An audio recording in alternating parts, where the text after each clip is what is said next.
ಮಾಜಿ ಸ್ಪೀಕರ್ ರಮೇಶ್ ಕುಮಾರ್ ಅವರು ಮೋದಿ ವಿರುದ್ಧ ವಿವಾದಾತ್ಮಕ ಸ್ಟೇಟ್ಮೆಂಟ್ ಕೊಟ್ಟಿದ್ದಾರೆ. ಆ ಬಗ್ಗೆ ಒಂದು ಬ್ರೇಕಿಂಗ್ ನ್ಯೂಸ್.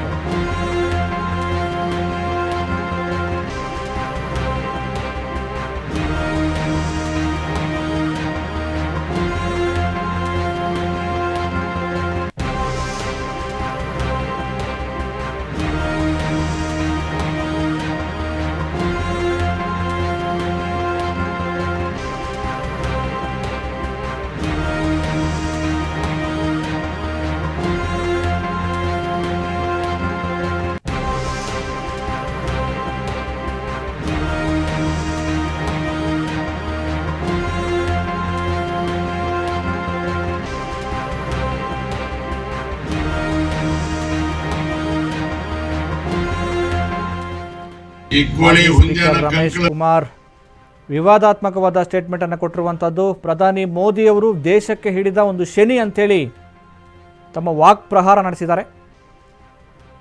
ಪ್ರಧಾನಿ ಸುಳ್ಳನ್ನ ಪ್ರಪಂಚದಲ್ಲೇ ಕೇಳಿರಲಿಲ್ಲ. ಮಾಜಿ ಸ್ಪೀಕರ್ ರಮೇಶ್ ಕುಮಾರ್ ಮೋದಿ ವಿರುದ್ಧ, ಪ್ರಧಾನಿ ನರೇಂದ್ರ ಮೋದಿ ವಿರುದ್ಧ ವಾಗ್ದಾಳಿ ನಡೆಸಿರುವಂಥದ್ದು. ಪ್ರಧಾನಿ ಮೋದಿ ದೇಶಕ್ಕೆ ಹಿಡಿದಿರುವ ಒಂದು ಶನಿ ಅಂತೇಳಿ ತಮ್ಮ ಆಕ್ರೋಶವನ್ನು ವ್ಯಕ್ತಪಡಿಸಿದ್ದಾರೆ. ಈ ಸ್ಟೇಟ್ಮೆಂಟ್ ವಿವಾದಕ್ಕೆ ಕಾರಣವಾಗಿದೆ. ರಮೇಶ್ ಕುಮಾರ್ ಅವರ ಈ ಸ್ಟೇಟ್ಮೆಂಟ್ಗೆ ಬಿಜೆಪಿ ಪಾಳೆಯ ಕೆಂಡಾಮಂಡಲ ಆಗಿದೆ. ದೇಶಕ್ಕೆ ಹಿಡಿದಿರುವ ಶನಿ ಬಿಟ್ಟೋಗಬೇಕು. ಪ್ರಧಾನಿ ನರೇಂದ್ರ ಮೋದಿ ದೇಶಕ್ಕೆ ಹಿಡಿದಿರುವ ಶನಿ ಎನ್ನುವ ವಿವಾದಾತ್ಮಕವಾದ ಸ್ಟೇಟ್ಮೆಂಟನ್ನು ಮಾಜಿ ಸ್ಪೀಕರ್ ರಮೇಶ್ ಕುಮಾರ್ ಅವರು ಭಾಷಣಕ್ಕೆ ನಿಸೀಮರು, ಆದರೆ ಮಾತನಾಡುವ ಭರದಲ್ಲಿ ಮೋದಿಯವರು ಈ ದೇಶಕ್ಕೆ ಹಿಡಿದಿರುವ ಶನಿ ಅನ್ನುವಂಥ ಸ್ಟೇಟ್ಮೆಂಟ್ ಅನ್ನು ಕೊಟ್ಟಿದ್ದಾರೆ. ಕರ್ನಾಟಕದಲ್ಲಿ ಕಾಂಗ್ರೆಸ್ ಗೆಲ್ಲುತ್ತೆ. ಮೋದಿ ಸಾಹೇಬ್ರೆ, ದೇವರಲ್ಲಿ ನಂಬಿಕೆ ಇಟ್ಕೊಂಡು ಜೂನ್ 4ನೇ ತಾರೀಕು ಕಾಯ್ತಾ ಇದ್ದೀವಿ. ದೇಶಕ್ಕೆ ಹಿಡಿದ ಶನಿ ಬಿಡುಗಡೆ ಆಗ್ಲಿನಪ್ಪ ನಮ್ಮಪ್ಪ ಅಂತ. ನೀನು ಈ ದೇಶಕ್ಕೆ ಹಿಡಿದ ಶನಿ ಕಣಯ್ಯ.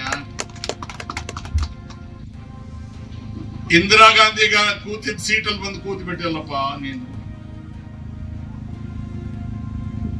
ಎಲ್ಲೇ ದೇವರಲ್ಲಿ ನಂಬಿಕೆ ಇಟ್ಕೊಂಡು ಜೂನ್ 4ನೇ ತಾರೀಕು ಕಾಯ್ತಾ ಇದ್ದೀವಿ. ದೇಶಕ್ಕೆ ಹಿಡಿದ ಶನಿ ಬಿಡುಗಡೆ ಆಗ್ಲಿನಪ್ಪ ನಮ್ಮಪ್ಪ ಅಂತ. ನೀನು ಈ ದೇಶಕ್ಕೆ ಹಿಡಿದ ಶನಿ ಕಣಯ್ಯ. ಇಂದಿರಾ ಗಾಂಧಿಗ ಕೂತಿದ್ದ ಸೀಟಲ್ಲಿ ಬಂದು ಕೂತ್ ಬಿಟ್ಟಲ್ಲಪ್ಪ ನೀನು.